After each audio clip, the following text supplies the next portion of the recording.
So, hello everybody and welcome back to another new vlog. First of all, apologies if this video is a little bit later coming out than normal. Sometimes life happens and things get in the way. There's just nothing you can do about that, so hopefully I'll try and get this video out as quickly as possible for you. Apologies for that if you're waiting to see it. In the meantime, if you enjoyed this video, please like and subscribe and leave me any comments you want to about the video as well. Today I'd like to do a 1 month review of the EOS RP from Canon. I wouldn't normally do a 1 month review on anything that I use before, but I just felt it was a good idea to do that today. So let's get into the video. I've taken a couple of shots of this bridge behind me. It's a railway bridge through the middle of the park, and it's quite an interesting subject and an interesting composition on its own, but also it does give me an opportunity to illustrate to you one of the aspects of the Canon EOS RP, which can either be a good thing or a bad thing. Now let me try and explain that to you. In the camera itself will do what's called HDR photography. So it will actually take 3 images of the same thing with different exposures, and then it will combine those 3 images together to give you an average of exposure of all 3 of the images, which is great because you've got, in this image here, in this scene, you've got highlight areas here, and you've got darker shadow areas under the bridge, and you've got slightly lighter but dark shadows on the top of the bridge, and also different colour ranges as well. So you've got different greens on the fence to what you've got on the leaves on the trees, and it's all quite a difficult shot to capture all on its own. So the camera will take 3 shots of that with different exposures, bracketed together, and combine those images and give you a JPEG image that's already edited, ready to go. Now that's great in some situations, but I personally don't like it, because what I prefer to do is take 3 images myself, where I bracket the images myself, because when it comes to editing, I like to try and get the best picture that I can get for myself.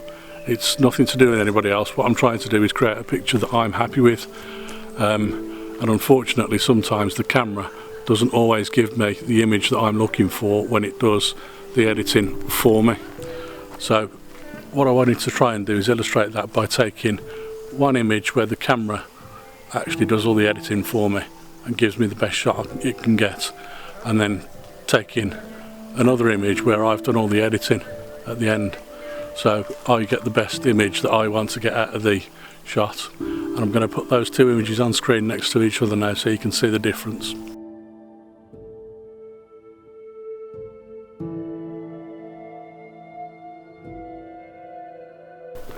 Now I'd also like to try and talk to you a little bit about the focus bracketing that's available in this, focus bracketing, that's what I mean, that's available in the EOS RP.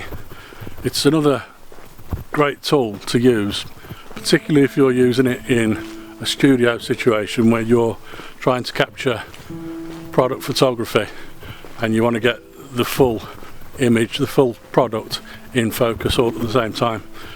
What focus bracketing does is it will allow you to take a number of shots that you can define yourself, so it could be anything from 1 up to 100, and then it will give you all of those different shots all together, but it won't actually combine them for you. You have to then go and combine those yourself when you're editing. Now that can be a lot of work if you've taken, say, 50, 70, 100 shots, and it can take a while to do.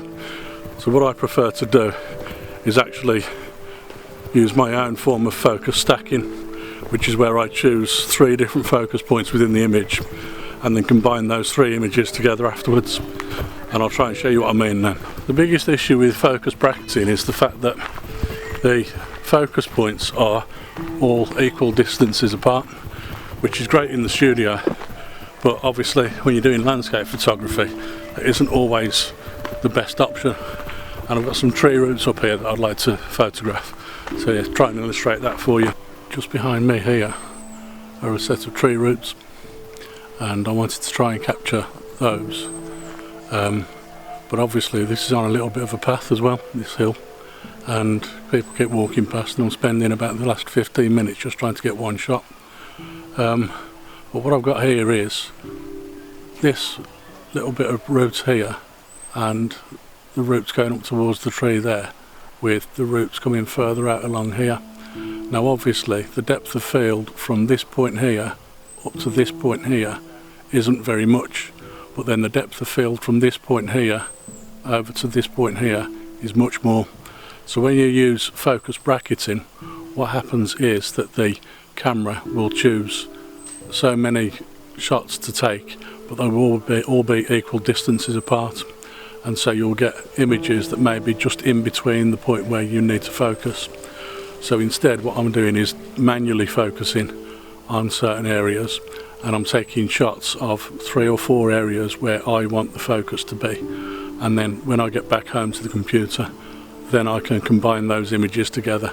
And it's exactly the same process as combining say 50, 70 or 100 images together, but it just takes a lot less time because you've got so many less images to work with, and it makes life a lot easier.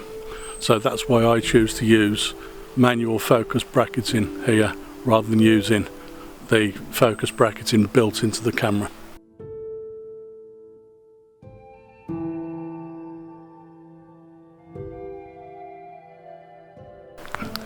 Now going back the other way from here, along this path behind me, I'll go along the side of another pond, which is quite interesting because on the way along that path I discovered that there were some branches sticking out of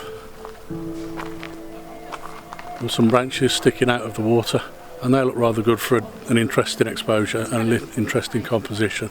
It may be that I have to put the 70 to 300mm lens on and try and capture a shot with that, just to get nice and close in on them. But that'll be an interesting one.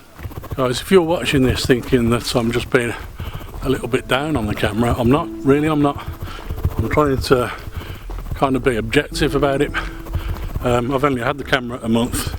I'm really enjoying using it and getting to know it, and it's working well for me, but there's just a couple of things that I've noticed which can go either way.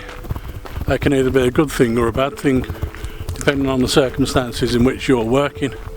Now as a landscape photographer, I find that the two things I've highlighted today are things that I wouldn't normally use. However, I would go manually with those things rather than using the automatic mode in the camera. So I think there are some good points to it, and I think if you're using this in the right circumstances, then those things will work perfectly for you. But for me, they're just not perfect. There are of course many other good points about the EOS RP. First of all, it's a full frame camera. It's a mirrorless camera, so it's much smaller and lighter than your normal SLR cameras, and it's at the moment around about £1,000 to buy brand new, which is quite incredible really for a full frame camera, full frame mirrorless camera at that as well. So there's a lot of really good points about it, and I can still use my old lenses from my SLR cameras on this camera as well. So there's a lot to be happy about with this. And it is of course a 26 megapixel camera, which means you've got huge amounts of detail in the images, and you can of course improve that even further by either shooting panoramas or using the new software in Adobe Photoshop, which allows you to improve the resolution. I decided to try a couple of long exposures for that clump of branches sticking out of the water, which caused a bit more of an issue because I didn't bring my cable release. I didn't know whether I was going to need it on this camera. However, I didn't bring it, and obviously it turns out I needed it for a long exposure, so I didn't expect that. But I managed to hold down the shutter anyway, and I think I've managed to get a decent shot just holding down the shutter, which you shouldn't really do on a long exposure, but it's what I had to do really. And hopefully that image is quite nice. But I have got a shutter release at home. I don't know whether it fits this new camera, so I'm going to have to check that out as soon as I get back and see what I can do with that. If not, I might have to order a new one, but that's not a big problem. In the meantime, if you've enjoyed this video and you like the images, then please let me know. Please like and subscribe and send me a comment, put a comment in the comments box below, and I'll see you on another video very soon. Bye for now.